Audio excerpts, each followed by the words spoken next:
고린도후서 1장 4절에서 6절까지 있는 성경 말씀을 우리 성경과 스크린 보고 함께 합독하도록 하겠습니다. 함께 읽습니다. 우리의 모든 환난 중에서 우리를 위로하사 우리로 하여금 하나님께 받는 위로로서 모든 환난 중에 있는 자들을 능히 위로하게 하시는 이시로다. 그리스도의 고난이 우리에게 넘친 것 같이 우리가 받는 위로도 그리스도로 말미암아 넘치는도다. 우리가 환난 당하는 것도 너희가 위로와 구원을 받게 하려는 것이요 우리가 위로를 받는 것도 너희가 위로를 받게 하려는 것이니 이 위로가 너희 속에 역사하여 우리가 받는 것 같은 고난을 너희도 견디게 하느니라. 아멘. 오늘은 고린도후서 1장 4절에서 6절까지 말씀을 가지고요, 시련이 가져다준 기회라는 선물, 이런 제목으로 말씀을 나눕니다. 한번 따라할까요? 시련이 가져다준 기회라는 선물, 이런 제목으로 말씀을 나눕니다. 이 정부의 비대면 예배 지침이 계속되면서 교회 사역자들의 사역 패턴도 바뀌기 시작했습니다. 제가 페이스북을 이렇게 하는데 그곳에 이번 주에 전에 있던 교회 청년 담당 목사님이 글을 하나 올리셨어요. 보니까 사진도 올렸고 동영상도 이렇게 올려놨다는 거죠. 그동안에 같이 예배할 수 없는 환경 가운데 그냥 안타까움만 나누고 있었는데 안 되겠다 싶어서 청년들을 위해 이제 온라인 큐티를 좀 진행해야겠다. 그래서 청년 사역자들이 대여섯 명이 이렇게 모여가지고 성전에서 돌아가면서 방송 녹화를 하는 겁니다. 이제 오늘 월요일 큐티합니다. 화요일 큐티합니다. 근데 어떤 분을 보니까 계속 NG가 나요. NG 나는 장면을 그대로 실어 놓은 거예요. 그러면서 어쩔 줄 몰라서 머쓱해하고 또 누군가는 막 힘들어하는 거죠. 제가 그것을 보는데 옛날이 아니죠. 이전에 제가 방송을 처음 했던 때가 생각이 나더라고요. 처음인데 MC를 맡아가지고 방송을 진행하려고 합니다. 근데 보이는 라디오예요. 거기서 열심히 나름대로 해보겠다고 하는데 계속 NG가 나는 거예요. 녹화 방송이라 NG 나면 다시 하고 NG 나면 다시 하고, 그렇게 해서 PD 보기에 좀 민망하고 어려웠던 때가 있습니다. 그런데 이후에 이제 기회가 돼서 CTS에서 생방송 기도합니다를 인도하고 또 가끔씩 콜링과 생방송을 진행하면서 그렇게 한 2년 정도 지나고 나니까 어느 순간에 바뀌었어요. 어떻게? 웬만하면 카메라 앞에서 쫄지 않아요. 그리고 카메라와 아이 컨택을 하면서, 이렇게 카메라와 아이 컨택을 하면서 얼마든지 얘기할 수 있는, 나눌 수 있는, 방송을 진행할 수 있는 그 훈련이 제 안에 되었더라는 거예요. 그런 생각을 해봅니다. 우리 그 교회 청년 사역자들, 지금은 이제 처음 온라인 방송한다고 지금 막 녹화하고 대본 갖고 읽으면서 인사말만 지금 몇 번씩 반복해서 엔진하고 하는데, 아마도 그렇게 한 1년쯤 지나면 어떻게 될까요? 저는 이렇게 생각합니다. 1년 뒤에는 웬만한 개인 방송 할 수 있는 멋진 사역자가 될 거라고, 그런 생각이 들었어요. 그래서 제가 그 청년 담당 목사님 그 사진 글에다가 댓글을 남겨드렸어요. 댓글 이렇게 썼습니다. 목사님, 시련이 가져다 준 기회라는 선물이네요. 이렇게 제가 썼어요. 그것이 오늘의 제목이 된 겁니다. 근데 그랬더니 목사님께서 답변을 다셨는데 뭐라고 했냐면, 목사님, 위로가 됩니다 라고 이야기를 하더라는 거예요. 여러분, 요즘에 코로나19 때문에 교회들이, 그리고 특히 목회자들이 굉장히 큰 어려움을 겪고 있습니다. 이 교회라는 것은 모여야 되고, 모여서 양육해야 되고, 그 양육을 통해서 성장하는 것이에요.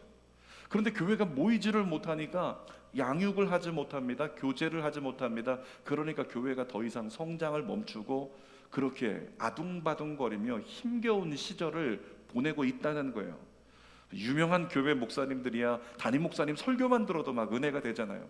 그러니까 담임 목사님 설교만 들어도 삶이 변하는 그런 거 있으면 부러워하지 말고요, 기도하세요. 우리 교회 담임 목사님 설교만 들으면 삶이 변하는, 아멘입니까? 그런 놀라운 은혜가 있게 해달라고 여러분이 기도하세요. 그 설교에 은사가 있는 그렇게 일부의 아주 그냥 목사님들 교회는 설교로서 충분히 모든 것이 잘 진행이 될 수 있다는 거예요. 근데 여러분 어떻습니까? 한국의 99%의 교회들은요, 그렇게 목사님들이 설교에 은사가 있는 게 아니라 들어보면 다 고만고만하다는 거예요. 그러니까 고만고만한 설교를 주일날 마치 TV 보듯이 TV 앞에 옹기종기 모여 앉아서 드리고 있다고 그것이 엄청난 임팩트가 있어서 삶을 변화시킬까요? 그게 안 된다는 것입니다. 그러니까 교회들마다 이제 안 되겠다. 그래서 무리해서 방송 장비를 구축합니다. 그리고 은사에도 없는 온라인 사역을 하기 시작해요. 온라인 설교를 촬영하고 온라인 양육을 준비하고 온라인으로 소모임을 준비하고 어떤 분들은 온라인으로 신방까지 이렇게 해나가는 그런 모습들이 많이 있다는 거죠. 그러니까 한 번도 가보지 않은 길을 마치 프론티어가 된 것처럼 그렇게 걸어가느라 목회자들이요 진땀을 빼고 있는 거예요. 우리 성도님들 목회자를 격려해 주시기를 부탁을 드립니다. 그런데 이런 생각이 들었어요. 지금은 진땀을 빼겠지만 이거 어떻게 해야 되나, 화상 카메라 보고 대화하는 것도 어색하고 다 힘든데 이렇게 1년, 2년 정도 지난 뒤에는 여러분 어떻게 될까요? 이런 훈련이, 이런 반복이 1년, 2년 지나고 나면 저는 생각합니다. 이전과 전혀 다른 알지 못했던 영역에서 목회자들의 많은 업그레이드가 일어날 것이다. 저는 그렇게 생각을 합니다. 근데 우리 인생이라는 게 그런 것 같아요. 여러분 인생이라고 하는 것 살다 보면은 시련이 다가올 수 있잖아요. 근데 시련이라고 하는 것이 지금은 시련일 수 있지만 그 시련이 인생을 새롭게 거듭나도록 이끌어주는 우리에게 기회가 될 수도 있다라고 하는 거죠. 그러니까 먼 훗날 돌아보면 분명히 시련이었는데 결과적으로 돌아보니까 그 시련은 나에게 새롭게 거듭날 수 있는 기회를 주었던 선물이다라고 우리는 잠정적인 결론을 내릴 수 있다는 거죠. 시편에요 119편에 비슷한 의미의 말씀이 있습니다. 한번 시편 119편 71절을 같이 한번 보겠습니다. 고난당한 것이 내게 유익이라 이로 말미암아 내가 주의 율례들을 배우게 되었나이다. 이 말씀이 비슷한 말씀인 거 아시죠? 나를 찾아온 것은 고난이었고 시련이었지만 그로 말미암아 내가 주의 율례들을 결과적으로 배우게 되었다. 배우는 기회가 되었다. 그러니까 그 고난은 나에게 뭐였다? 선물이었다. 이렇게 고백할 수 있다는 거죠. 다시 한번 따라합시다. 시련이 가져다 준 기회라는 선물. 아멘. 제목이 좀 공감이 되십니까? 오늘 세 가지를 나눌 텐데요. 첫 번째로는 오늘 본문을 통해서 하나님이 환난 중에 위로하시는 분이 우리 하나님이시라는 사실을 가르쳐 주십니다. 4절 상반절을 함께 읽어보겠습니다. 우리의 모든 환난 중에서 우리를 위로하사 우리로 하여금 하나님께 받는 위로로서 우리를 모든 환난 가운데 하나님이 위로해 주신다고 성경이 지금 기록을 하고 있는 거예요. 여러분 위로 누구를 통해서 하나님이 우리를 위로하실까요? 사람을 통해서 위로하세요. 어느 날 보니까 정말 슬픔밖에 없었던 부부간에 어려움이 있고 다툼이 있고 갈등만 있었던 가정인데 그 가정이 어느 날 얼굴이 활짝 폈어요. 왜 그럴까요? 그 가정에 하나님이 아들을 주셨어요. 그러니까 그 아들 하나 생기니까 그때부터 집안에 생기가 돋고, 제가 전에 사역할 때 같이 사역하던 목사님 중에 한 분이 지금도 결혼한 지 15년, 20년 돼 가는데 아기가 없어요. 이유가 뭔가냐면 이유는 단 한 가지였어요. 그냥 나 같은 아들 낳을까봐 절대 안 낳습니다. 그게 이유더라고요. 그런데 아무튼 그 가정을 방문했을 때요, 결혼 5년 후에 방문했을 때 제가 기억했던 느낌이 있습니다. 어두워요. 아이가 없는 가정이 어둡더라는 거예요. 근데 그 어두운 가정에 아이가 하나 생기면 그때부터 막 생기가 돋고 밝아지기 시작합니다. 물론 그렇죠. 아이들의 용품들 보면 전부 다 아기자기하고 밝은 것들 있잖아요. 시커먼 것 갖다 애들 막 덮어놓고 이렇게 하지 않잖아요. 그러니까 아기가 있으면 그렇게 밝아지는 거예요. 그러니까 그 아기를 통해서 우리 부부를 위로하신다.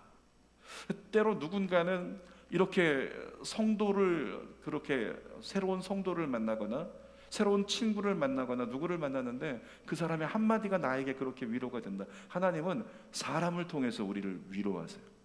뿐만 아니라 하나님은 상황을 통해서도 우리를 위로하십니다. 어떤 상황이 딱 발생했는데 그것 때문에 지금 코로나 상황 때문에 모두 슬프잖아요. 아프고 대부분은 그렇죠.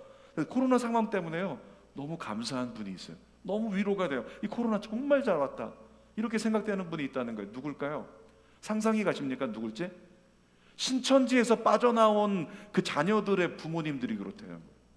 현대종교에 지금 신천지에서 빠져나온 사람들의 이야기가 연재되고 있는데요. 신천지에서 빠져나온 가족의 식구들은 와, 코로나 없었으면 우리 자녀, 우리 딸, 우리 아들 돌아올 수 없었는데, 근데 이 코로나 때문에 신천지가 발칵 뒤집히면서 그 아이들이 이탈해가지고 신천지가 이렇게 코로나에 무너지는 걸 보면서 여긴 뜻이 아니구나, 길이 아니구나 깨닫고 돌아섰다는 거예요. 그런 사람들이 계속 많아지고 있다는 거죠. 그러니까 누군가는 때로 예기치 못한 상황을 만날 때 그것 때문에 위로를 받아요. 하나님이 그렇게 위로하시는 거죠. 여러분, 그런데 가장 큰 위로는 어떤 위로일까요? 누구의 위로일까요? 하나님의 위로입니다. 하나님이 직접 하시는 위로가 여러분에게 축복합니다. 저에겐 습관이 있는데요, 상담을 하다가 이 사람에게 제가 얘기를 해줘야 되는데 도무지 제가 얘기하는 것 같고 이 사람에게 위로가 안 될 것 같아요. 힘이 안 될 것 같죠. 도전이 안 될 것 같아요. 그러면 저는 어떻게 하냐면 상담하다가 중단하고, 제가 이야기하는 걸 중단하고 반드시 하나님의 음성을 들어보도록 권면합니다.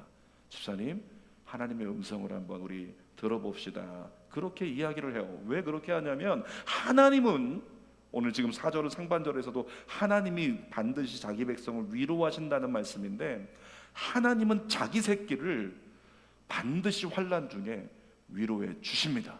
아멘. 그래서 우리가 하나님 앞으로 나가야 되는 거예요. 위로가 필요할 때 하나님은 반드시 우리를 위로하시니까. 그래서 같이 하나님 음성 듣다 보면 열의 아홉은 자기에게 주시는 그 하나님의 음성을 들으면서요, 모두가 위로를 받고 눈물을 흘리고 그렇게 회복이 되어지는 경험을 너무 많이 보더라는 거예요.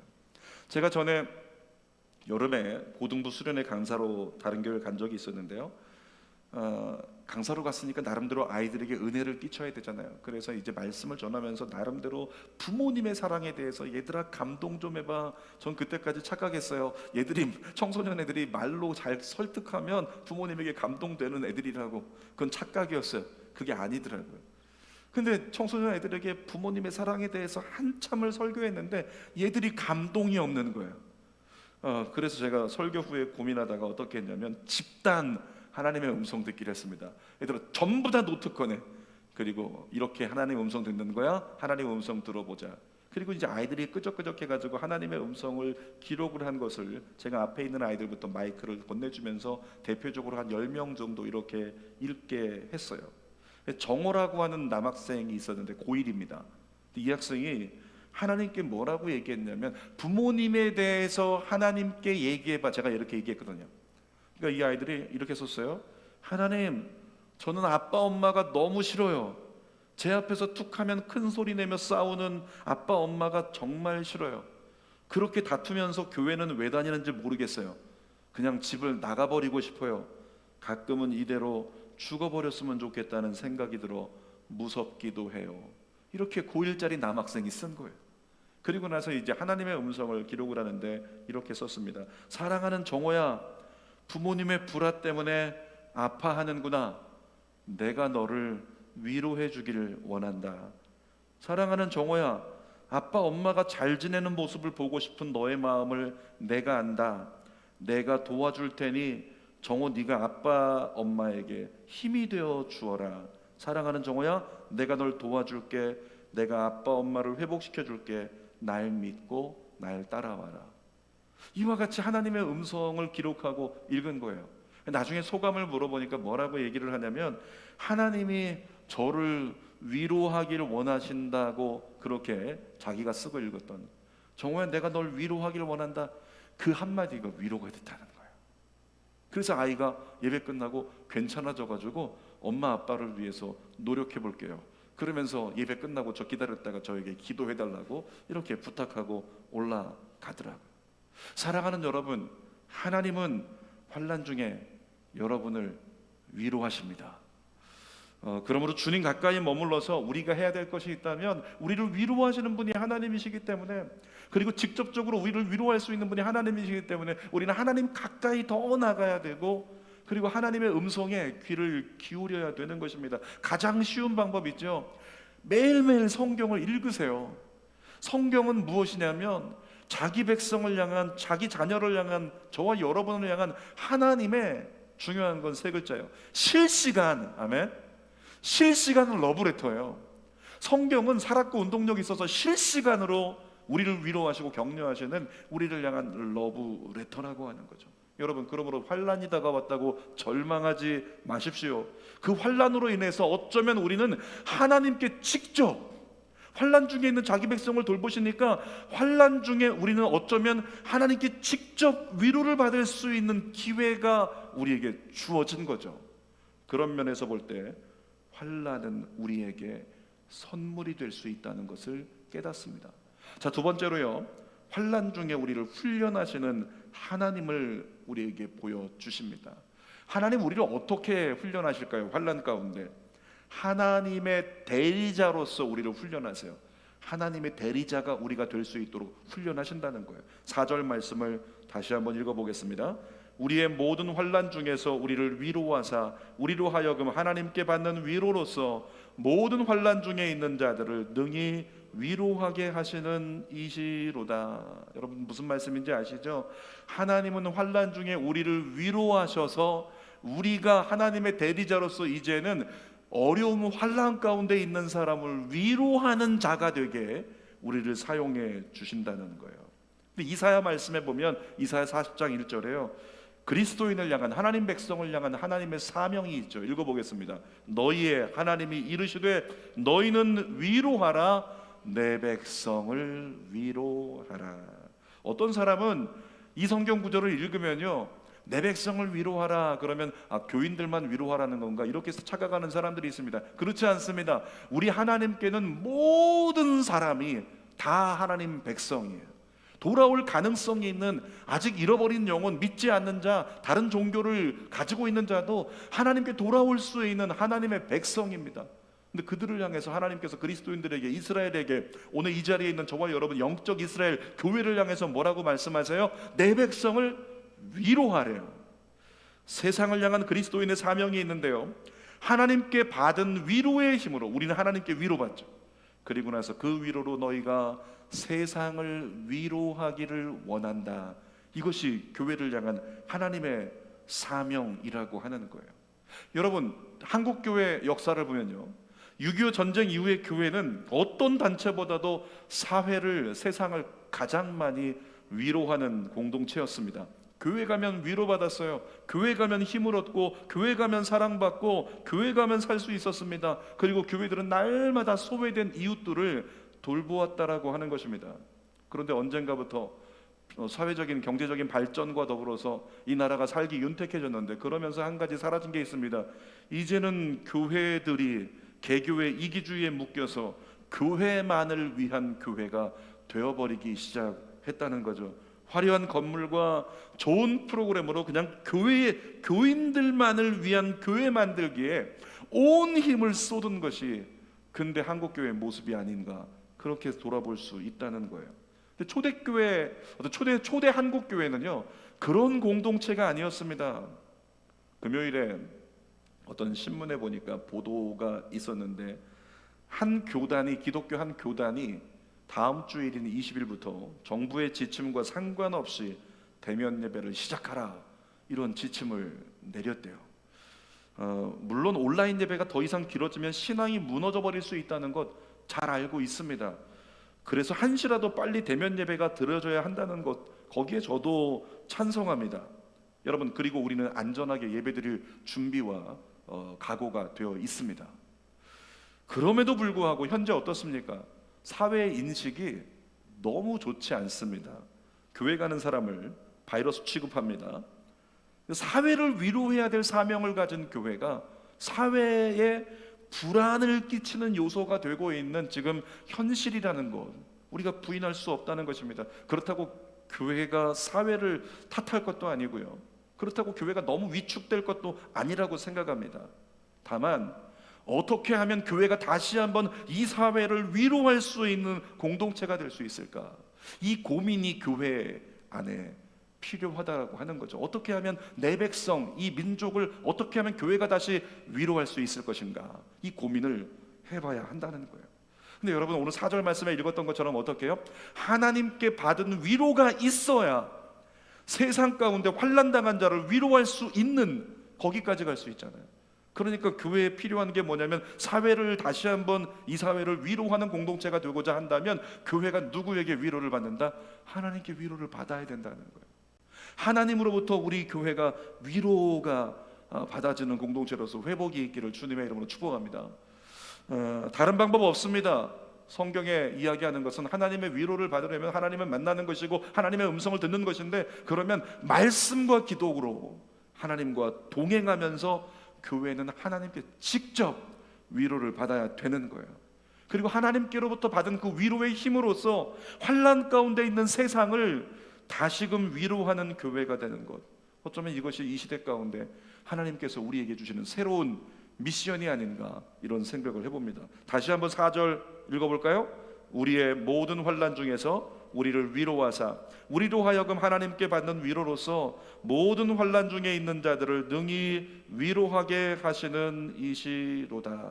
사랑하는 여러분, 우리 주는 교회가요, 지역 사회를 위로하는 교회가 되게 하소서. 여러분, 이렇게 기도하시기를 바랍니다.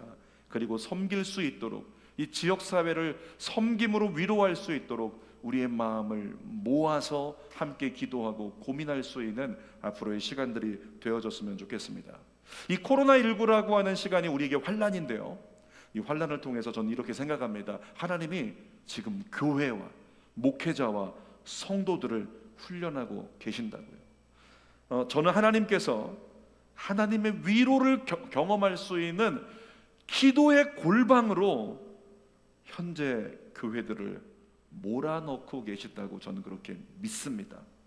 만일 한국교회가요, 다시금 하나님께 위로받고 세상을 진심으로 위로하는 공동체가 된다면, 저는 이게 생각합니다. 그때 바닥으로 추락해버린 한국교회 위상 다시 회복할 수 있다. 아멘.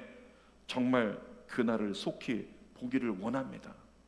여러분, 우리가 환난을 당할 때 힘들고 아프기는 하지만 한 가지 예견할 수 있는 하나님의 섭리가 있어요. 내게 다가온 시련이 훗날 같은 시련을 겪는 누군가를 위로하는 위로의 약으로 쓰임받을 수 있다는 거예요. 정말 오늘은 자살을 경험했던 사람이 나는 이렇게 자살을 경험하면서 시련을 겪는다라고 생각했지만, 그 사람은 나중에 누군가 자살을 경험하는 사람을 위로할 수 있는 자가 되더라는 거예요. 자녀를 잃어본 사람이 정말 자녀를 잃은 자의 그 아픔을 위로할 수 있다는 이야기를 너무 많이 듣죠. 우리 어려움 가운데 있는 정궁화 전도사님이요, 이번 주 수요일에 삭발을 했어요. 이번 주 수요일에 교역자들 이렇게 회의하다가 갑자기 영상통화가 왔는데, 정궁화 전도사님 영상통화가 와서 심심한가 보다 생각을 했어요. 통화를 연결했는데 순간 깜짝 놀랐어요. 삭발한 모습을 처음 봤으니까. 물론 그려봤어요. 이제 머리가 빠지고 곧 삭발한다라고 하니까 이렇게 생겼겠지, 뭐 도토리처럼 생겼겠지, 그렇게 생각을 다 하고 여러 사람들 떠올리면서 비슷하겠지 생각을 했는데, 정작 그렇게 이 더벅머리의 총각이 머리를 휘날리면서 그렇게 성전에 왔다 갔다 하던 모습, 갑자기 머리가 없는 모습을 보니까 순간 눈물이 핑 돌더라고요. 그 광경을 본 여자 교역자들은 그냥 사모님과 함께 눈물을 계속 닦고 있고, 저는 그래도 좀 강한 척 해야 되잖아요. 담임 목사는 좀 강해야 되잖아요. 강한 척, 눈물 안 흘리고 시원해? 괜찮냐? 그러면서 영상 통화를 했어요. 여러분, 정궁화 전사님 지금 어려운 시련 가운데 있습니다. 그런데 저는 기대합니다. 훗날 우리 정궁화 전사님을 통해서 누군가 질병으로 사경을 헤맬 수 있는 그에게 정궁화 전사님을 위로자로 쓰실 것을 믿습니다. 우리 하나님은 그런 분이세요. 그렇게 환난 중에 자기 백성을 내버려 두지 않으시고 직접 위로하실 뿐만 아니라 환난 가운데 있는 영혼들을 위로하여 일으킬 수 있도록 하나님의 대리자로 환난 중에 있는 자기 백성을 훈련하신다는 거예요. 환난 때문에 하나님의 대리자로 훈련받을 수 있는 기회가 주어졌다면 이 환난 역시 본질은 우리에게 선물이었구나라고 생각할 수 있다는 거죠.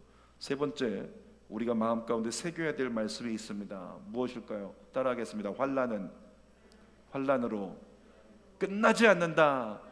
다시 한번요. 환난은 환난으로 끝나지 않는다. 6절 말씀을 같이 한번 읽어보겠습니다.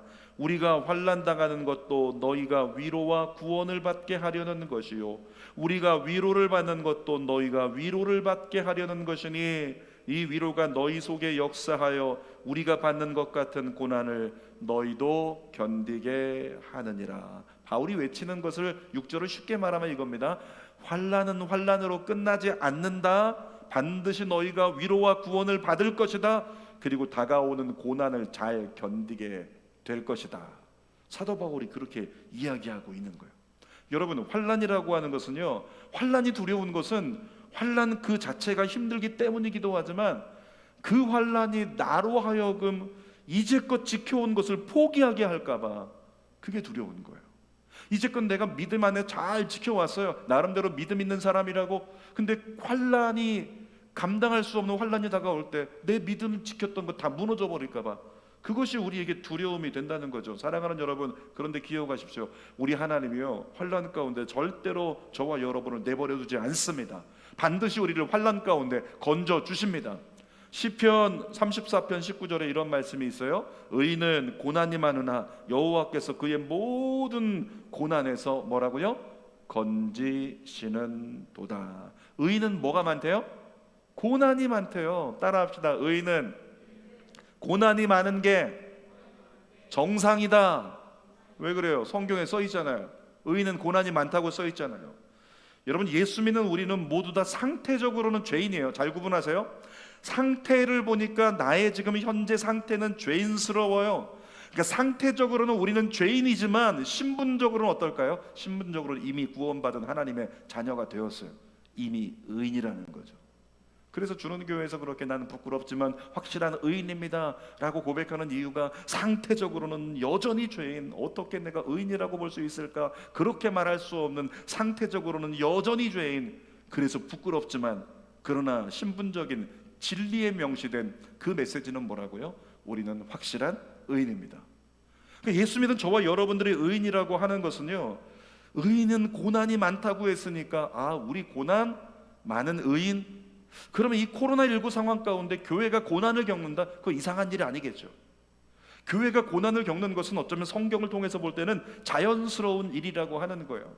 여러분, 왜 의인에게 고난이 많을까요? 고난이 의인에게 많은 이유가 이것입니다. 그래야 구원의 하나님을 경험할 수 있기 때문에. 고난이 많아야 그래야 구원의 하나님의 역사가 드러날 수 있기 때문에 그러는 거예요. 성경의 모든 스토리에는요, 모든 사람들의 인생 스토리, 거기엔 고난이 다 있었어요. 고난 없는 사람이 한 사람도 없었어요. 태어나서 죽을 때까지 평안했다, 이런 사람 없었단 말이에요. 다 고난이 있었고 다 환난이 있었어요. 어느 누구도 환난 없는 인생을 살지 않았습니다. 그런데 성경을 보면요, 하나님의 백성 중에 환난이 환난으로 끝난 경우는 단 한 번도 없었습니다. 여러분, 코로나19가 지속되면서 우리는 점점 지쳐가고 있습니다. 그러나 믿습니다. 하나님 백성에게 코로나19 환난 역시 환난으로 끝나지 않을 줄 믿습니다. 반드시 이 코로나19를 통해서도 우리는 하나님의 구원과 위로를 경험하게 될 것이라고 믿습니다. 왜냐하면 성경이 그렇게 말하고 있으니까. 그동안 한국교회 어땠습니까? 그동안 한국교회는 온실 속의 화초 같은 신앙 공동체였어요. 교회가 든든해 보여도 보니까 온실 속의 화초 같았던 거예요. 때깔 좋아가지고 믿음 좋다, 때깔 좋아가지고 야 신실하네, 이렇게 보았던 거지, 나중에 이유를 보니까 온실 속의 화초였기 때문에 때깔이 좋았던 거예요. 그것이 한국교회의 실체이고 모습이라는 거죠. 그런데 지금 어떻습니까? 하나님께서 코로나19 상황 가운데요, 그 온실의 비닐하우스를 벗겨버렸어요. 하나님의 온실의 비닐하우스를 걷어버렸습니다. 그리고 나니까 이제 온갖 환난과 풍파 속에 상처 입고 상하기 시작하면서 견디기 어려운 오늘을 보내고 있다는 것입니다. 정말로 이제는 신앙을 지키기 위해서 목숨 걸고 노력해야 되는 시대가 우리에게 도래했습니다. 여러분, 코로나19의 위협과 사회의 시선이 교회에게는 시련이에요. 이 시련 같은 상황이지만 저는 이렇게 또 생각합니다. 그리스도인의 야성을 깨울 수 있는 기회가 주어졌다고. 이 시련을 통해 이제는 정말 알곡과 쭉정이가요 모습을 드러내기 시작했어요. 누가 알곡인지 누가 쭉정인지 모습이 드러나기 시작했습니다. 알곡과 쭉정이가 구분되는 시대가 되었습니다. 알곡은 더 주를 위해서 끝까지 순종하고 충성합니다. 쭉정이는 빨리 속히 스스로 내가 쭉정이 인생 같다라고 생각하면 속히 회개하고 알곡의 반열에 서야 됩니다. 이제는 종교인의 껍질을 벗어버리고 진짜 예배자로 하나님을 예배해야 됩니다. 여러분, 그렇지 않으면 주 오실 그날에 데려감을 얻지 못하고 버려둠을 당할 수 있는 슬픔을 우리가 겪을 수 있기 때문에 그래요. 여러분, 코로나19 교회 입장에서 볼 때 저 이렇게 결론 짓겠습니다. 코로나19는 교회 입장에서는 선물이라고요. 왜? 예수님 다시 오실 그 길을 정말 깨어서 준비할 수 있는 기회를 열어 주었기 때문에. 그래서 코로나19는 우리에게 선물이었구나 라고 생각할 수 있다는 겁니다. 비대면 예배 상황 때문에 한국 교회는 지금 개교의 이기주의를요 극복하고 있어요. 이제 교회끼리 따로 있으면 안 되겠구나, 교회들이 연합해야 되겠구나. 그래서 교단과 교파를 초월해가지고 교회들이 한데 뭉쳐서 힘을 합하자라고 하는 움직임이 주어지고 있어요. 이 또한 코로나19라고 하는 시련이 가져다준 연합이라는 기회의 선물이라고 생각합니다. 설교의 마지막으로요, 제가 우리 인생에 절대 돌아오지 않는 4가지를 나누고 설교를 좀 마무리하려고 합니다. 우리 인생에 절대 돌아오지 않은 4가지가 있는데요. 첫 번째는 뭐냐면 입 밖으로 나온 말은 절대 돌아오지 않는다. 두 번째는 시위를 떠난 화살은 절대 돌아오지 않는다. 세 번째는 흘러간 세월은 절대 돌아오지 않는다. 그리고 마지막 4번째는 놓쳐버린 기회는 돌아오지 않는다. 이와 같은 이야기가 있습니다. 여러분, 시련을 통해서 한국교회에 그리고 그리스도인된 저와 여러분들에게 허락하신 어떤 것인지 알지 못하는 기회라는 선물이 있다는 거예요. 그 기회라는 선물을 놓치지 않았으면 좋겠습니다. 정궁화 전사님의 급성 백혈병 진단을 통해서요, 우리 하나님이 주는 교회에 기도할 수 있는, 잘 들으세요, 기회를 열어 주셨어요. 어떤 기회? 정궁화 전사님의 아픔을 통해 네가 기도할 수 있는 기회를 열어주셨다고 우리에게 말씀하고 있어요.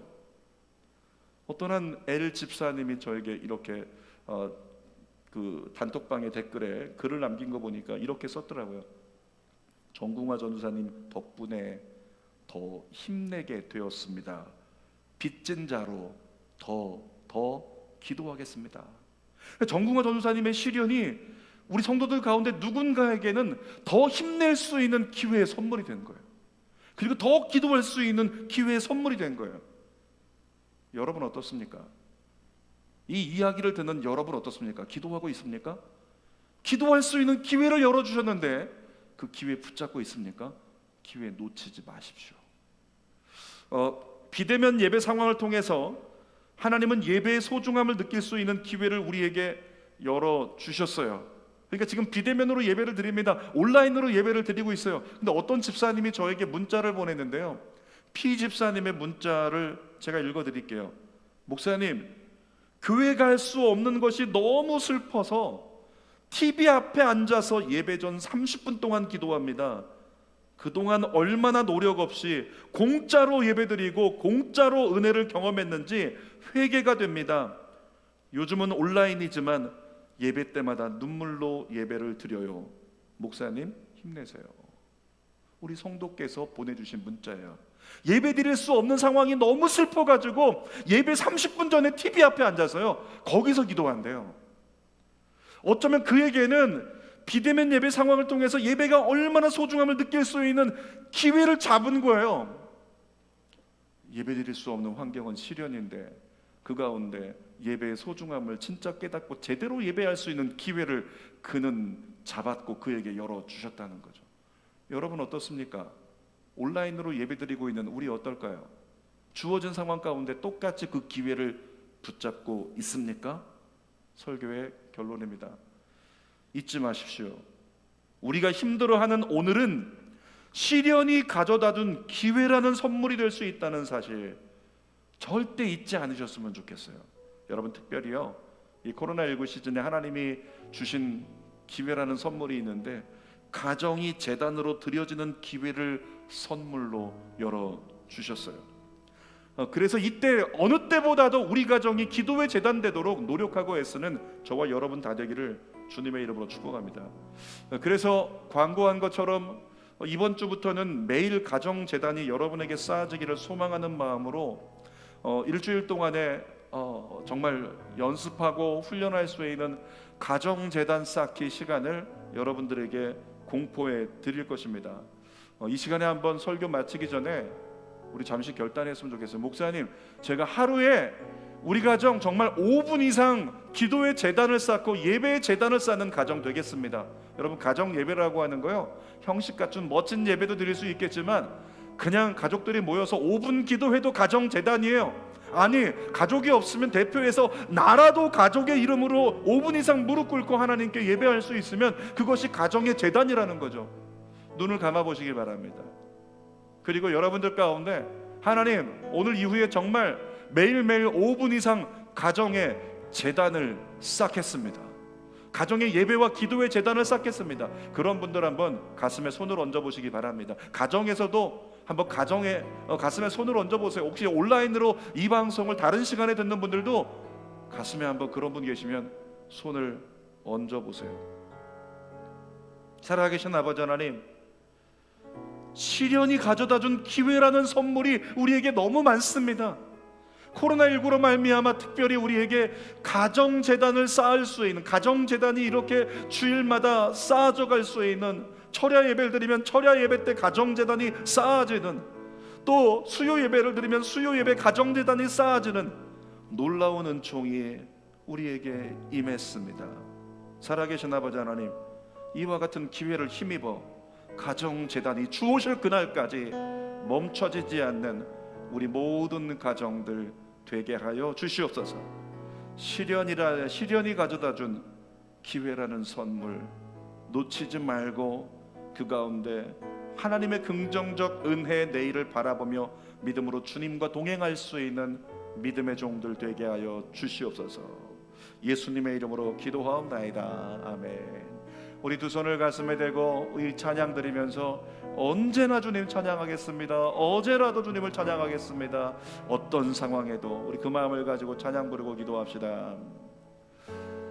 나의 소망 되신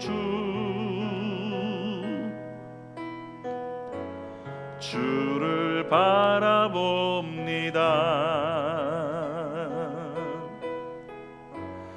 다시 오실 나의 왕 예수, 주를 기다립니다.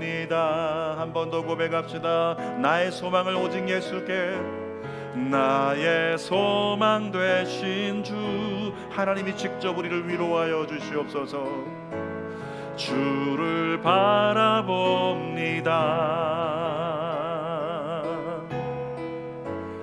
다시 오실 나의 왕 예수, 주를 기다립니다. 밤이나 낮이나 어제나 오늘도 영원히 주만 찬양해.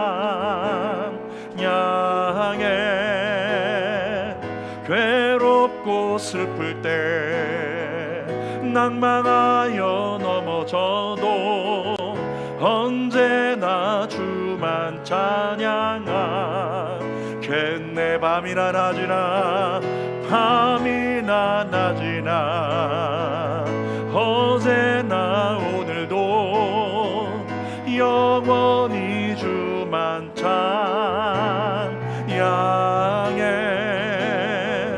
괴롭고 슬플 때 낭망하여 넘어져도 언제나 주만 찬양